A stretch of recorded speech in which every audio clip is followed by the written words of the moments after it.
Hello दोस्तों, एक बार फिर से आपका बहुत बहुत स्वागत करता हूं आपके अपने चैनल हाई फाई स्टडी पे। दोस्तों आज की जो वीडियो है बहुत ही इंपॉर्टेंट आप सभी के लिए होने वाली है। जी हाँ दोस्तों, जैसा कि आपको पता है अगर आप किसी भी एग्जाम को देने जाते हैं तो सबसे पहले आपको पता होगा यहाँ पर कि अगर आप एग्जाम देने जाते हैं, चाहे कोई भी एग्जाम हो, कोई भी कंपटीशन लेवल का एग्जाम हो या फिर आप डीएलएड का एग्जाम देने जा रहे हैं, तो ये चीज़ तो आपको पता ही होगा ना सर कि प्रीवियस ईयर आपके लिए कितना ज़्यादा इंपॉर्टेंट होता है। ये चीज़ सभी को पता है, किसी को बताने की जरूरत नहीं है।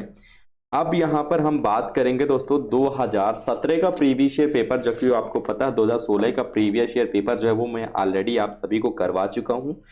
ठीक है, इससे पहले वाली जो वीडियो थी आप लोग जाइएगा प्लेलिस्ट में जाकर के देख लीजिएगा। 2016 का प्रीवियस ईयर पेपर मैं आपको करा चुका हूँ। अब आज के इस वीडियो में हम लोग 2017 का प्रीवियस ईयर पेपर जो है वो देखने वाले हैं। सारी चीजें मैंने आपको बता दी थी। जो समय होता है वो 2 घंटे का होता है और पूर्णांक हमारा ने पेपर जो होता है हमारा 50 नंबर का होता है।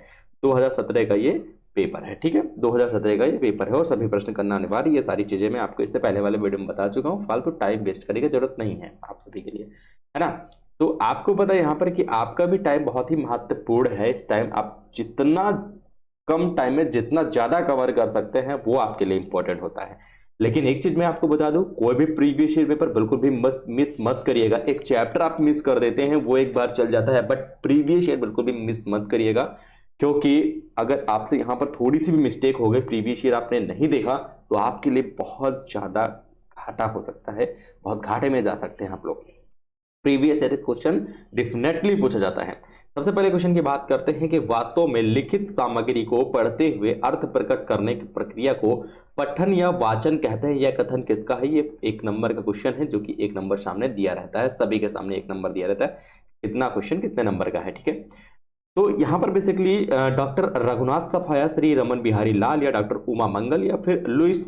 तो अगर हम बात करते हैं फर्स्ट नंबर की, जो राइट आंसर हमारा हो जाएगा वो हो जाएंगे हमारी उमा मंगल। ठीक है ना, उमा मंगल। ओके, सेकंड नंबर क्वेश्चन हो जाएगा यहाँ पर कि लेखन के उद्देश्य हैं। जी हाँ, लेखन के उद्देश्य कौन से हो जाएंगे? यहाँ पर लेखन के उद्देश्य सबसे पहला हमारा हो जाएगा पाठ्य विषय के अनुकूल उचित भाषा शैली का प्रयोग, शारीरिक क्षमताओं तथा मानसिक क्रियाओं का विकास, छात्रों में सुंदर लेख लिखने एवं अपने भाव को तार्किक रूप में लिखने में रुचि उत्पन्न करना, या फिर उपरोक्त सभी। ठीक है, तो राइट आंसर आपका क्या हो जाएगा? ऑप्शन नंबर डी हो जाएगा। चूंकि दोस्तों पहला और दूसरा तीसरा ये तीनों लेखन के उद्देश्य माने जाते हैं, इस वजह से राइट आंसर हमारा ऑप्शन नंबर डी हो जाएगा। थर्ड नंबर क्वेश्चन कहता है कि ह्रस्व स्वरों की संख्या जो है वो कितनी होती है? जी हाँ, ह्रस्व स्वरों की संख्या कितनी होती है इसका जवाब आपको नीचे कमेंट सेक्शन में देना है, क्योंकि सभी को पता है। हिंदी तो सभी को पता है भैया, हिंदी आप लोग ना, हिंदी तो मतलब किसी भी क्लास में आपका चाहे कोई भी कोर्स किया हो, बीएससी किया हो, बीए किया हो, बीटीसी कर रहे हो, 12th हो, 11th हो, 10th हो, 9th हो, 8th हो, 7th 6, जितनी भी क्लास आप लोगों ने किया होगा ना, हिंदी आपसे दूर नहीं गई होगी। ठीक है, तो जवाब कमेंट सेक्शन में बता दीजिएगा। फोर्थ नंबर हो जाएगा संयुक्त व्यंजन वाला वर्ड जो है वो कौन सा संयुक्त व्यंजन वाले वर्ड की यहाँ पर बात की जा रही है? तो वो हो जाएगा आपका ज्ञान। यौगिक शब्द का उदाहरण क्या हो जाएगा? पत्ता, दूध वाला, नीलकंठ या फिर वीरा पाड़ी। यौगिक शब्द का उदाहरण की अगर बात करेगा मेरे दोस्तों ना, तो यहां पर नीलकंठ हो जाएगा, है ना। अगला हो जाएगा 6 नंबर की बनावट के आधार पर वाक्य के भेद होते हैं। 4 होते, 5 होते, 3 होते हैं या फिर 2 होते हैं। 6 नंबर का राइट आंसर आपका ऑप्शन नंबर बी हो जाएगा। वाक्य के आधार पर कितने भेद होते हैं मेरे दोस्तों? 3 भेद होते हैं। हिंदी ध्वनियों का वर्गीकरण जो है वो किया जाता है या वर्गीकृत किया जाता है जिह्वा के आधार पर, जीवा तथा ह्रस्व दीर्घ दोनों के आधार पर, या ह्रस्व दीर्घ के आधार पर, या फिर में से कोई नहीं। तो हिंदी ध्वनियों का जब वर्गीकृत किया जाता है, जी हाँ वर्गीकरण किया जाता है हिंदी ध्वनियों का, वो किसके आधार पर यानी वर्गीकरण किया जाता है? जीवा, जीवा ह्रस्व या दीर्घ दोनों, या ह्रस्व दीर्घ दोनों, या फिर उपरोक्त में से कोई नहीं।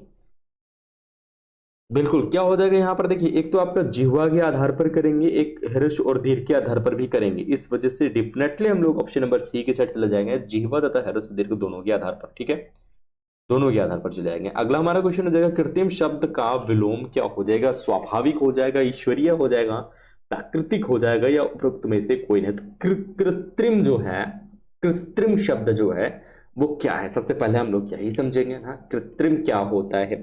ठीक है ना, वो चीज कृत्रिम है, वो चीज कृत्रिम है, बोलते हैं ना कृत्रिम द्वारा। तो ये चीज आपको पता होना चाहिए। ठीक है, कृत्रिम कह लीजिए या फिर आप लोग मानव निर्मित कह लीजिए।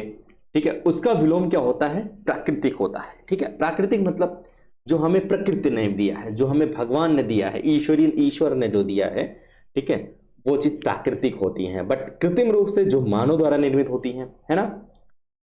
ओके, चलिए अगला क्वेश्चन देखते हैं हम लोग। यहाँ पर 9 नंबर क्वेश्चन क्या हो जाएगा? मोर शब्द का समानार्थी है चित्रांग है, माधुरी है, सिखी है या विविधा है? मोर शब्द का समानार्थी शब्द क्या हो जाएगा? जी हाँ, मोर शब्द का समानार्थी शब्द की अगर बात करते हैं तो ये हो जाएगा शिखी। अगला हो जाएगा यहाँ पर कि गणित की मूल संक्रियाएं क्या होती? तो गणित की मूल संक्रियाएं देखिए, एक तो पहले में दिया गया जोड़ना घटाना, दूसरा गुणा भाग दिया गया है, बट यहां पर जोड़ना घटाना गुणा भाग सभी होते हैं, इस वजह से ऑप्शन नंबर सी के साथ चले जाएंगे दोस्तों। ठीक है, ऑप्शन नंबर सी के साथ चला जाएगा। अगला हमारा क्वेश्चन हो जाएगा 11 नंबर क्वेश्चन की 847 में दहाई वाली संख्या है, 847 में दहाई वाली संख्या है 8, 7, 4 या उपरोक्त में से कोई नहीं।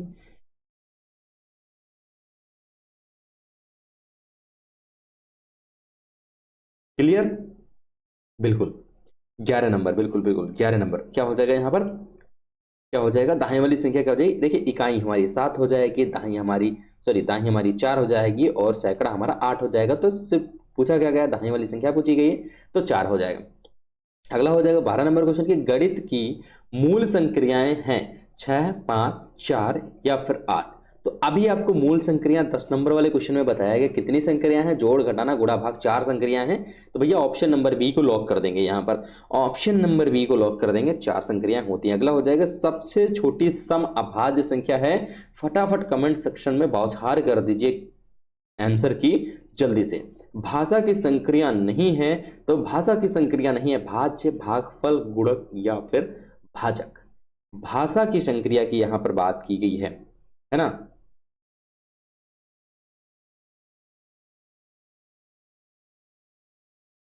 देखिए यहां पर भाषा नहीं, भाग होगा, भाग की संक्रिया नहीं। ठीक है, थोड़ा सा यहां पर मिसप्रिंट हो गया, भाग की संक्रिया नहीं। तो भाज्य, भाजक और भागफल जो होते हैं ये भाग की संक्रियाएं होते हैं, बट गुणक जो है ये भाग की संक्रिया नहीं है। तो यहाँ पर क्या होगा मेरे दोस्तों?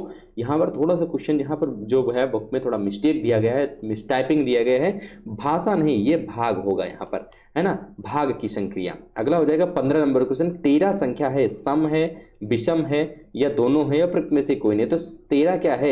एक सम संख्या है या एक विषम संख्या है या दोनों है या कोई नहीं है?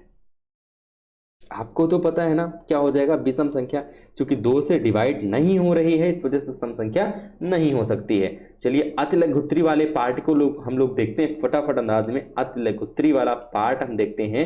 16 नंबर क्वेश्चन हमारा कहता है यहाँ पर कि देखो और कहो विधि से क्या तात्पर्य है? यानी देखो और कहो विधि जो है ये एक विधि होती है, देखो और कहो, और इस विधि का तात्पर्य होता है यानी शब्द शिक्षण विधि भी कहलाती है ये। और इस विधि में सार्थक शब्दों को पढ़ना सिखाया जाता है, जैसे कि पापा मम्मी, चाचा चाची, दादा दादी, नाना नानी, ये सभी सार्थक शब्द होते हैं। और यह विधि मनोरंजक होने के साथ साथ मनोवैज्ञानिक भी है। इसे किसी भी शिक्षक द्वारा कुशलतापूर्वक प्रयोग करना चाहिए, जिससे बालक की पठन शक्ति विकसित हो चले और शिक्षा बेकार भी ना हो। और एक ऐसी विश्लेषणात्मक विधि है क्योंकि इनमें चित्रण की सहायता से शब्द सिखाते हैं। इसे सहचर्य विधि भी कहते हैं। यानी अगर हम बात करते हैं देखो और कहो विधि का दूसरा नाम क्या है, तो इसको शब्द शिक्षण विधि भी कहते हैं, इसको सहचर्य विधि भी कहते हैं, साथ साथ चलने वाली विधि भी कहते हैं, क्योंकि इसमें आपको बेसिक चीजें बताई जाती हैं। टीचर को ये चीजें मतलब इंक्लूड करना चाहिए बच्चों के साथ में। मामा मामी, चाचा चाची, पापा मम्मी, दादा दादी, नाना नानी, ये सारी चीजें उनमें इंक्लूड करनी चाहिए, जिससे बालक की जो पठन शक्ति है उसको विकसित कर सके और जो शिक्षा है वो बेकार भी ना हो। दूसरा हमारा हो जाएगा 17 नंबर क्वेश्चन कहता है कि उच्चारण संबंधी पठन दोष के 2 कारण बताना है।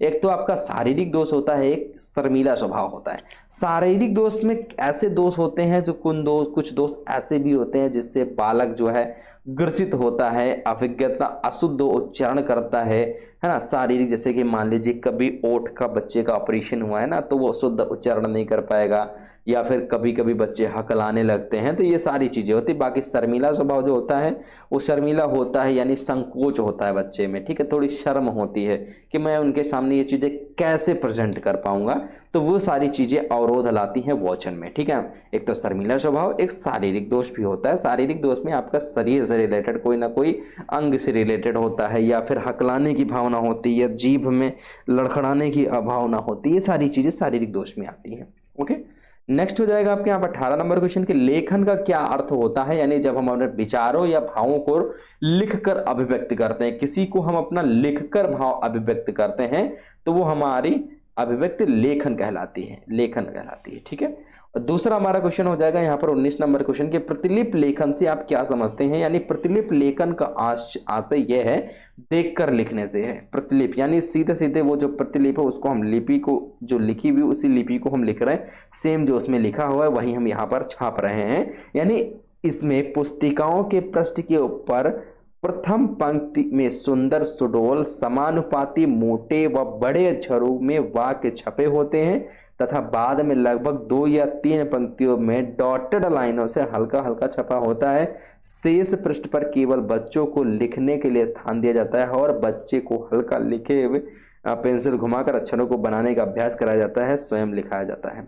यानी पहले थोड़ा बहुत हल्का लिखा होता है, जैसे हम लोग लिखते नहीं है, बच्चों को लिखाना होता है तो पहले हल्का हल्का लिख देते, बोलते इसी के ऊपर फेर दो, है ना, तो वो उससे बनता हुआ चला जाता है वही चीज, तो वो प्रतिलिपि लेखन होता है, लिखी के ऊपर लिखना। ओके, कॉपी करना समझ लीजिए।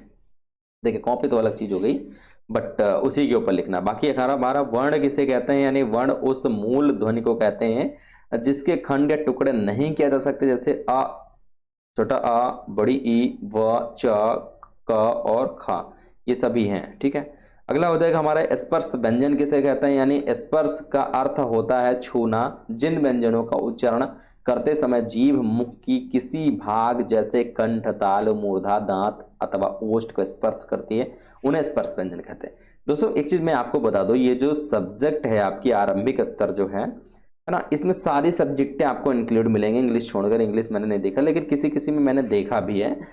तो यहाँ पर आपको मैथ भी मिलेगी और हिंदी भी मिलेगी, आपको यहाँ पर समावेशी शिक्षा, सॉरी आरंभिक स्तर भी तो है ही है, शैक्षणिक प्रबंध भी मिलेगा, शैक्षिक प्रबंधन भी मिलेगा, विज्ञान के भी क्वेश्चन आपको मिलेंगे, है ना, शांति शिक्षा के भी मिलेंगे। तो सारी चीजें आपके इसमें इंक्लूड होती हैं। सरल वाक्य किसे कहते हैं, यानी जिन वाक्य में एक कर्ता और एक क्रिया होती है उसे सरल वाक्य, जैसे मोहन खाना खाता है। कहानी शिक्षण की 2 विशेषताएं लिखना है, तो कहानी शिक्षण की 2 विशेषताएं क्या होती हैं। पहली विशेषता होती है कि छात्रों को मानव जीवन के विविध पक्षों, पौराणिक, ऐतिहासिक, धार्मिक एवं सामाजिक पक्षों की जानकारी प्राप्त होती है। दूसरा वो हो जाएगा छात्रों में साहित्यिक अभिरुचि का विकास होता है। क्लियर।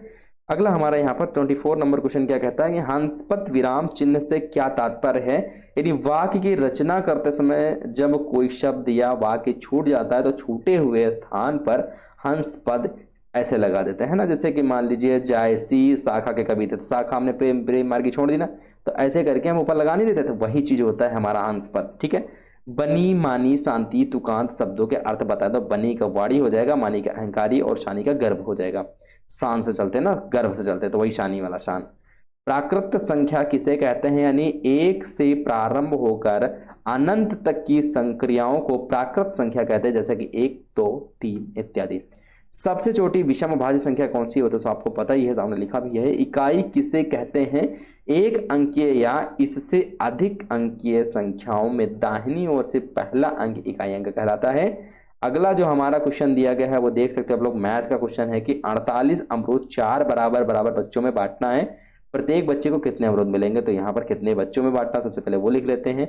48 अमरूद है तो उसको ये कर भाग कर देंगे, तो 4 बरही 48, यानी 12 चौक 48, पूरा पूरा कट जाएगा यहाँ पर, है ना। तो कितने बच्चों में बांटेंगे भैया, 12 अमरूद मिलेंगे 4 बच्चों में।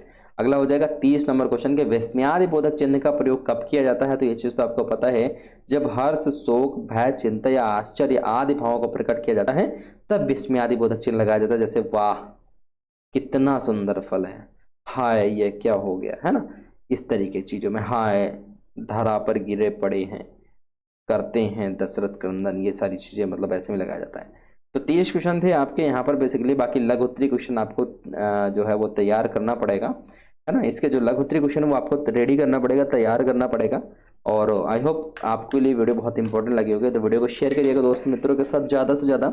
और ये आपका 2017 का प्रीवियस ईयर पेपर था, 2018 का भी मैं लेकर के आऊँगा आप सभी के लिए, बस आपकी तैयारी बेहतरीन होनी चाहिए, ठीक है ना। वीडियो को शेयर करिए दोस्त मित्रों के साथ, मिलेंगे नेक्स्ट वीडियो के साथ। जय हिंद, वंदे मातरम।